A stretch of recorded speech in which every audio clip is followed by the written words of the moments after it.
Hello, how are you guys? My name is Eteete, Udoka, and my PI was Joseph Cheever. And what I did my research project on was an exploration of literature on the effect of hydroxyapatite toothpaste for tooth hypersensitivity. So the reason why I did this research was I saw a problem being dental hypersensitivity, and it's a major quality of life issues for all of our patients.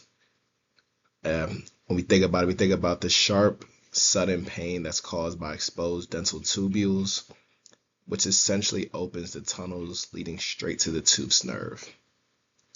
We all know the standard advice: brush your teeth with fluoride twice a day and floss once a day.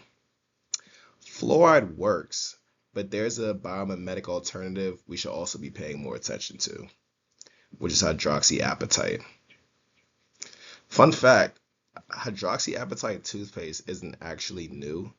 It was pioneered by NASA in the 1970s to help astronauts who were losing bone and tooth mineral density while in microgravity.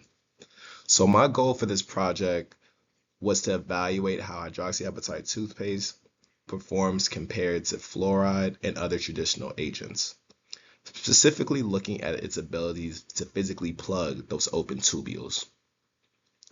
So for my methodology, I tried to investigate it by conducting a structured literature review across PubMed, Scopus, and other resources, and I try to look at studies from the last 10 years.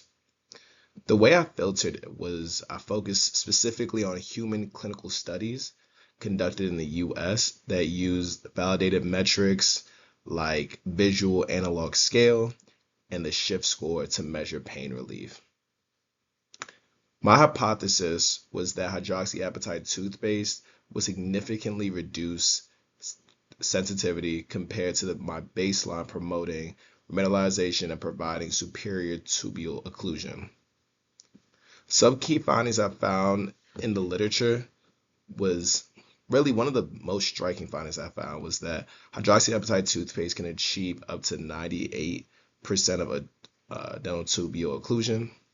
This is significantly higher than the benchmarks like Novamin or Proarginine. And the clinical relief across multiple sources was found that hydroxyapatite toothpaste was found to either be equal to or superior to that of fluoride when it comes to sensitivity. In many cases, patients reported significant tooth pain reduction in just 2 weeks. The acid test, unlike some desensitizers that wash away, hydroxyapatite deposits a mineral layer that is highly resistant to acid challenges that may come from your diet. This means it does not just work to mask the pain, but it restores the tooth structure.